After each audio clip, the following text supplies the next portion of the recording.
बांग्लादेश की सड़कों पर जो ये दिख रहा है, ये किसी फिल्म का सीन नहीं, किसी ओटीटी सीरीज की कहानी नहीं और ना ही किसी दूर देश की कोई अफवाह या सोशल मीडिया पर बढ़ा चढ़ाकर किया गया कोई दावा। ये वो काला सच है जिसे दुनिया देख रही है, लेकिन दुनिया आंखें फेर रही है क्योंकि शायद ये सच अनकंफर्टेबल करता है। ये सच, ये हकीकत आरामदेह नहीं है, लेकिन ये सच है आज के बांग्लादेश का, जहां पर एक इंसान को सरेआम भीड़ ने घेर कर पीटा, जिंदा जलाया और उसकी मौत को सैकड़ों मोबाइल कैमरों ने रिकॉर्ड किया, मानो जैसे इंसान नहीं कोई तमाशा मरा हो। बांग्लादेश में हत्या इसलिए नहीं हुई क्योंकि इस व्यक्ति ने कोई कानून तोड़ा था, बल्कि इसलिए हुई क्योंकि बांग्लादेश में कोई कानून देखने वाला नहीं है। यह किसी सुनसान जगह नहीं हुआ, किसी अंधेरी गली में नहीं हुआ, किसी कोने में नहीं हुआ जहां पर पुलिस प्रशासन की नजर ना पहुंचती हो। यह घटना खुलेआम हुई, लोगों के बीच हुई, शोर, चीख पुकार, नारों, कैमरों के बीच।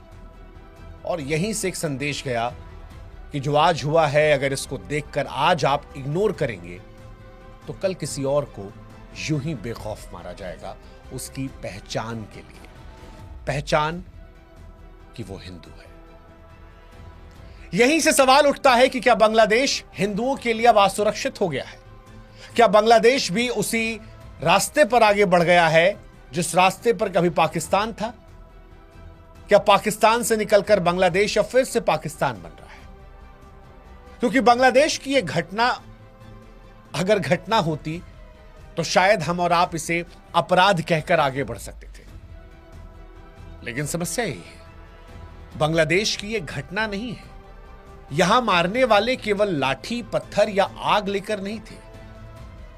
यहां मारने वाले वो खामोश लोग भी थे जो चारों तरफ खड़े थे।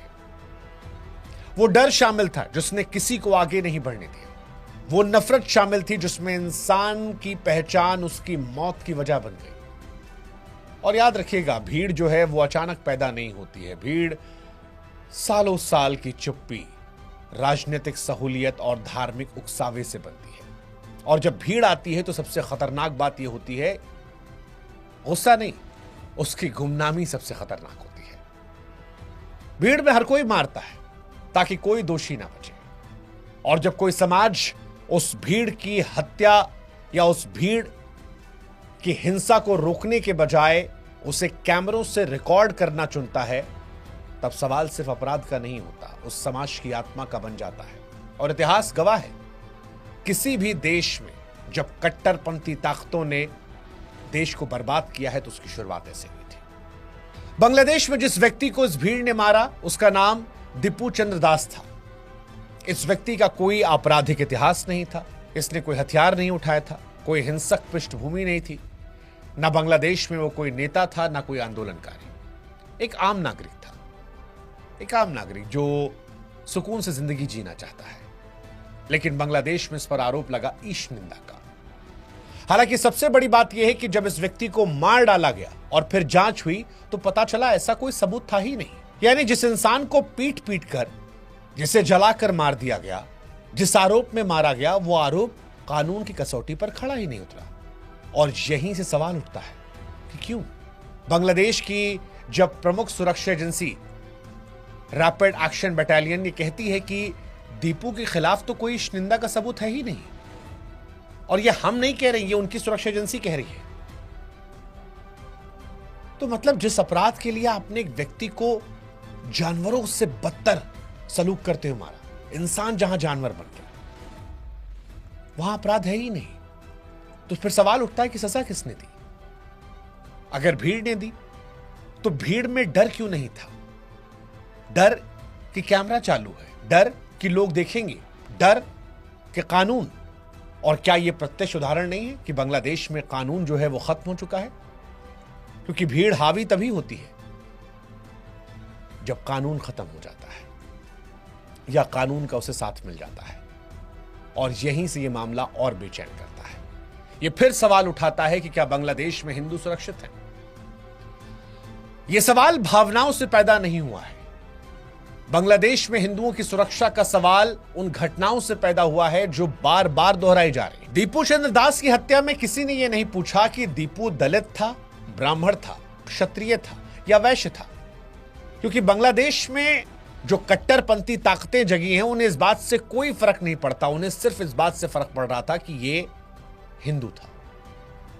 और पाकिस्तान से निकला बांग्लादेश अब पाकिस्तान की राह पर जा रहा है, क्योंकि वहां पर पाकिस्तान की तरह ही हिंदुओं की पहचान ही उनकी जान लेने के लिए काफी हो रही है। पिछले 2 सालों में कम से कम ये पैटर्न दिख रहा है। 2024-2025 के दौरान बांग्लादेश के अलग अलग इलाकों में हिंदू बस्तियों पर हमले होते हैं। उनके घरों, उनके दुकानों को जलाया जाता है, मंदिरों में तोड़फोड़ की जाती है, लोगों को डराकर पलायन के लिए मजबूर किया जाता है। 2024 में जब राजनीतिक अस्थिरता आती है तब भीड़ हिंसा के बीच हिंदुओं के घरों, व्यवसायों और पूजा स्थलों पर 2000 से ज्यादा हमले करती है। और यह रिपोर्ट दर्ज है। कई मंदिरों में मूर्तियां तोड़ी जाती हैं, पूरे हिंदू मोहल्ले को निशाना बनाया जाता है। और फिर हम स्पष्ट कर दें कि यह व्हाट्सएप फॉरवर्ड नहीं बता रहे हम, सार्वजनिक रिपोर्ट, मीडिया कवरेज और मानवाधिकार संगठन के जो रिकॉर्ड्स हैं उनका हिस्सा बता रहे हैं। 2025 में भी कुछ बदला नहीं। जुलाई 2025 में रंगपुर जिले में भीड़ ने हिंदू इलाकों पर हमला किया। 15-20 हिंदू घरों को लूट लिया, तोड़ा गया। कई परिवारों को जान बचाकर भागना पड़ा। पुलिस, सुरक्षा बल मौजूद थे, लेकिन हिंसा रुकी नहीं। और यह सिर्फ कानून व्यवस्था की नाकामी नहीं थी, ये उस भरोसे के टूटने का क्षण था जब राज्य में पुलिस मौजूद हो, प्रशासन मौजूद हो, लेकिन भीड़ न रुके। तब यह सवाल उठता है कि आखिर सुरक्षा की जिम्मेदारी किसकी है? और यह सवाल वहां के हिंदू उठा रहे क्योंकि उनके धार्मिक संस्थान सुरक्षित नहीं है, मंदिर तोड़े जा रहे हैं। इस्कॉन से जुड़े मंदिरों और केंद्रों के आसपास कई बार तनाव और हिंसा की घटना सामने आई है। कुछ मामलों में हालात इतने बिगड़े हैं कि केंद्रों को अस्थायी रूप से बंद करना पड़ा। और यह सिर्फ संस्था पर हमला नहीं था, ये उस धार्मिक पहचान पर हमले थे जिसे भीड़ असहज मानती है। और जब किसी समाज में धार्मिक पहचान असहज होने लगे तब अल्पसंख्यक होना अपने आप में जोखिम बन जाता है। और इसीलिए बार बार हम कह रहे हैं कि क्या बांग्लादेश में भी पाकिस्तान की तरह हिंदुओं की जान अब सुरक्षित नहीं है? क्योंकि ज्यादातर मामलों में कहानी एक जैसी है। पहले अफवाह फैलाई जाती है, फिर धर्म का अपमान या फिर ईश निंदा का आरोप लगाया जाता है, और उसके बाद भीड़ आती है, कानून अपने हाथ में लेती है। फिर ना जांच होती है, ना सबूत देखे जाते हैं, ना अदालत की जरूरत। फैसला भीड़ सुनाती है और सजा मौके पर ही मौत के तौर पर दी जाती है। ये न्याय नहीं है, ये भीड़ का शासन है। और इतिहास गवाह है कि जहां भीड़ न्याय करने लगती है वहां सबसे पहले निर्दोष और अल्पसंख्यक मरते हैं। और इस डर को समझने के लिए हमें ज्यादा दूर जाने की जरूरत नहीं है। पड़ोस पाकिस्तान में देख लीजिए। 1947 में आजादी के समय पश्चिमी पाकिस्तान में हिंदू और सिखों की संयुक्त आबादी लगभग 20 से 23% थी, लेकिन आज उसी पाकिस्तान में यह आबादी केवल 1.5 से 2% है। यह गिरावट एक आदेश या किसी एक दंगे से नहीं हुआ। दरअसल जनसंख्या जो है वो दंगों में घटती नहीं है, डर से घटती है। पहले डर पैदा किया जाता है, फिर असुरक्षा रोजमर्रा की जिंदगी में उतारी जाती है, और फिर पलायन का दौर शुरू होता है। और अंत में एक ऐसी खामोशी छाती है जहां समुदाय का नाम तो बचता है, लेकिन उसकी आवाज और मौजूदगी लगभग खत्म हो जाती है। पाकिस्तान में यही हुआ। दंगे, फिर डर, फिर वो असहजता, और फिर पलायन। और ऐसा पलायन कि 1947 में 20 से 23% से आज आप 1.5 से 2% बचे हैं। पाकिस्तानी कहानी चेतावनी है, आरोप नहीं है। और चेतावनियों को नजरअंदाज करने की कीमत जो है, याद रखिएगा, इतिहास जो है वो ब्याज समेत वसूलता है। इसीलिए जब बांग्लादेश की तुलना हम पाकिस्तान से कर रहे हैं तो हम डर फैलाना नहीं चाहते हैं, सिर्फ बताना चाहते हैं कि इतिहास से सीखिए। जब आरोप सजा बन जाए, पहचान अपराध बन जाए, तब किसी समाज का भविष्य सुरक्षित नहीं रहता। और आज बांग्लादेश में हिंदू समाज का भविष्य सुरक्षित नहीं है। आज सवाल यह नहीं है कि दीपू चंद्र दास को क्यों मारा गया। आज सवाल यह है कि अगली बार किसका नाम आएगा और कितनी जल्दी आएगा, और क्या तब भी इसे हम एक आइसोलेटेड इंसिडेंट कहेंगे? दीपू चंद्र दास की हत्या को ना तो धर्म की जीत कहा जा सकता है, ना आस्था की रक्षा। यह न्याय की हत्या है। क्योंकि जब किसी इंसान को बिना अदालत, बिना सबूत और बिना सुनवाई के मार दिया जाए तो वो किसी धर्म का सम्मान नहीं करता, वो इंसानियत को चोट पहुंचाता है। इसीलिए सवाल आज सिर्फ दीपू का नहीं है। सवाल यह है कि जो आज बचे हैं इनका क्या होगा। क्योंकि अगर किसी मुल्क में, किसी देश में, किसी समाज में एक इंसान अपनी पहचान के चलते मारा जा रहा है तो खतरे में ना तो कोई धर्म है ना कोई राज्य, सिर्फ इंसान है। और जब इंसान खतरे में होता है तो समाज सुरक्षित नहीं होता। और आज बांग्लादेश में हिंदू समाज सुरक्षित नहीं है।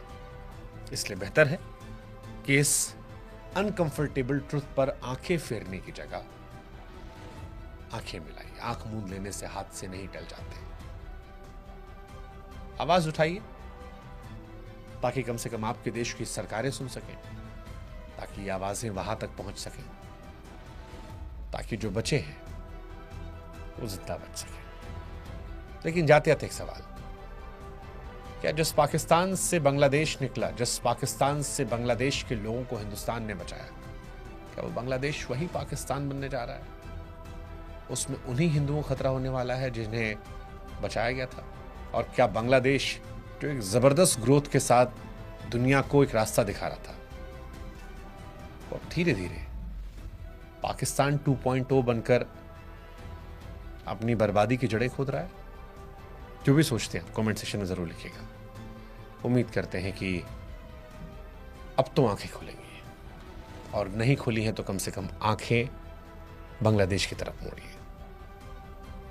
आप भी लिखिए, all eyes on Bangladeshi Hindus.